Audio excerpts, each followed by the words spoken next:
मैं गरिमा अग्रवाल आप सभी का वंदन करती हूँ, अभिनंदन करती हूँ। आज हम आपके लिए लेकर आए हैं चैत्र महीने में सुनी जाने वाली गणेश जी की कहानी। एक समय कैलाश में माता पार्वती तथा श्री गणेश जी महाराज विराजमान थे। तभी 12 महीने की गणेश चतुर्थी का प्रसंग चल पड़ा। पार्वती जी ने पूछा कि हे पुत्र, चैत्र कृष्ण चतुर्थी को गणेश जी की पूजा कैसे करनी चाहिए? चैत्र मास के गणपति देवता का नाम क्या है? उनके पूजन आदि का क्या विधान है? सो आप मुझसे कहिए।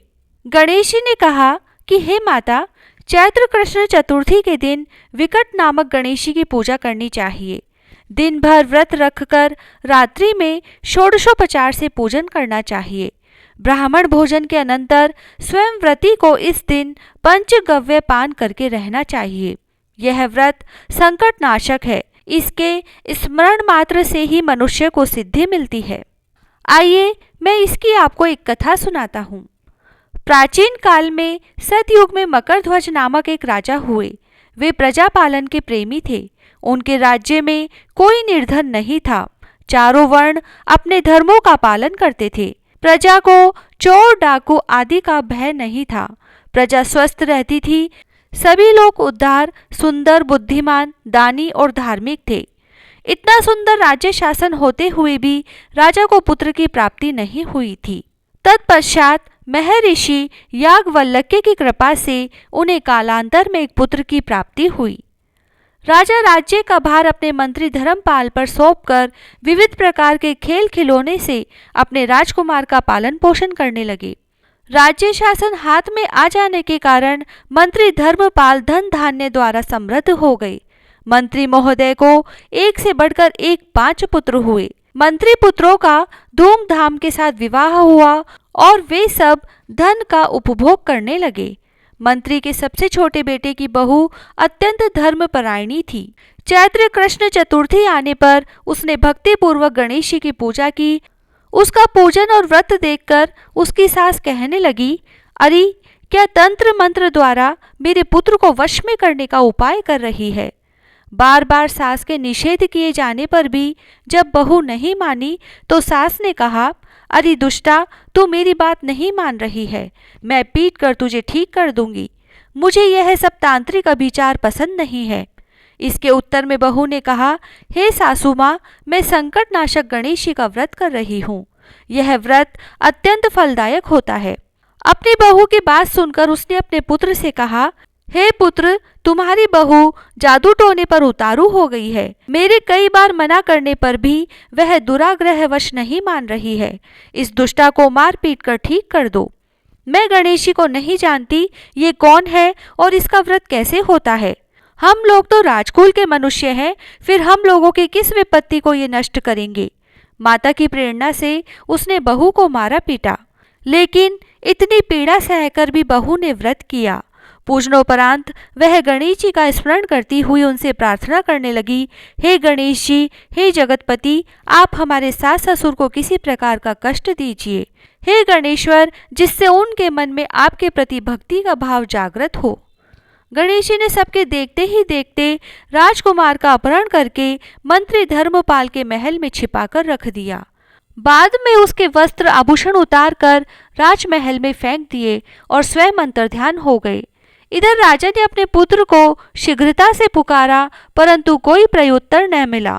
फिर उन्होंने मंत्री के महल में जाकर पूछा कि मेरा राजकुमार कहाँ चला गया? महल में उसके सभी वस्त्राभूषण तो हैं, लेकिन राजकुमार कहाँ चला गया है? किसने ऐसा निंदनीय कार्य किया है? मेरा राजकुमार कहाँ गया? राजा की बात सुनकर मंत्री ने उत्तर दिया, हे राजन, आपका चंचल पुत्र कहाँ चला गया इसका मुझे पता नहीं है। मैं अभी नगर, बाग, बगीचे आदि सभी स्थानों में खोज कर आता हूँ। इसके बाद राजा नौकरों, सेवकों आदि से कहने लगे, हे अंगरक्षकों, मंत्रियों, मेरे पुत्र का शीघ्र पता लगाएं। राजा का आदेश पाकर दूत लोग सभी स्थानों में खोज करने लगे। जब कहीं भी पता न लगा तो आकर राजा से डरते डरते निवेदन किया कि महाराज, अपहरणकारियों का कहीं सुराग न मिला। राजकुमार को आते जाते किसी ने नहीं देखा। उनकी बातों को सुनकर राजा ने मंत्री को बुलवाया। मंत्री से राजा ने पूछा कि मेरा राजकुमार कहाँ है? हे धर्मपाल, मुझसे साफ साफ बता दे कि राजकुमार कहाँ है। उसके वस्त्राभूषण तो दिखाई पड़ते हैं, केवल वही नहीं है। अरे नीच, मैं तुम्हारा वध कर डालूंगा, तेरे कुल को नष्ट कर दूंगा, इसमें जरा भी संदेह नहीं है। राजा द्वारा डांट पड़ते ही मंत्री चकित हो गया। मंत्री ने सर झुकाकर कहा कि हे भूपाल, मैं पता लगाता हूँ। इस नगर में बालक अपहरणकर्ताओं का कोई गिरोह भी नहीं है और न ही डाकू आदि रहते हैं। फिर भी हे प्रभु, पता नहीं किसने ऐसा नीच कर्म किया है और न जाने वह कहाँ चला गया। धर्मपाल ने आकर महल में अपनी पत्नी और पुत्रों से पूछा, अपनी सभी बहुओं को बुलाकर भी पूछा कि यह कर्म किसने किया है। यदि राजकुमार का पता नहीं लगा तो राजा मुझ अभागे के वंश का विनाश कर देंगे। ससुर की बात सुनकर छोटी बहू ने कहा, हे पिताजी, आप इतने चिंतित क्यों हो रहे हैं? आप पर गणेश जी का कोप हुआ है, इसीलिए आप गणेश जी की आराधना कीजिए। राजा से लेकर नगर के समस्त स्त्री पुरुष बालक वृद्ध संकट नाशक चतुर्थी का व्रत विधि पूर्वक करें तो गणेश जी की कृपा से राजकुमार मिल जाएंगे। मेरा वचन कभी मिथ्या नहीं होगा। छोटी बहू की बात सुनकर ससुर ने हाथ जोड़कर कहा कि हे बहू, तुम धन्य हो, तुम मेरा और मेरे कुल का उद्धार कर दोगी। भगवान श्री गणेश जी की पूजा कैसे की जाती है, हे सुलक्षणी, तुम बताओ।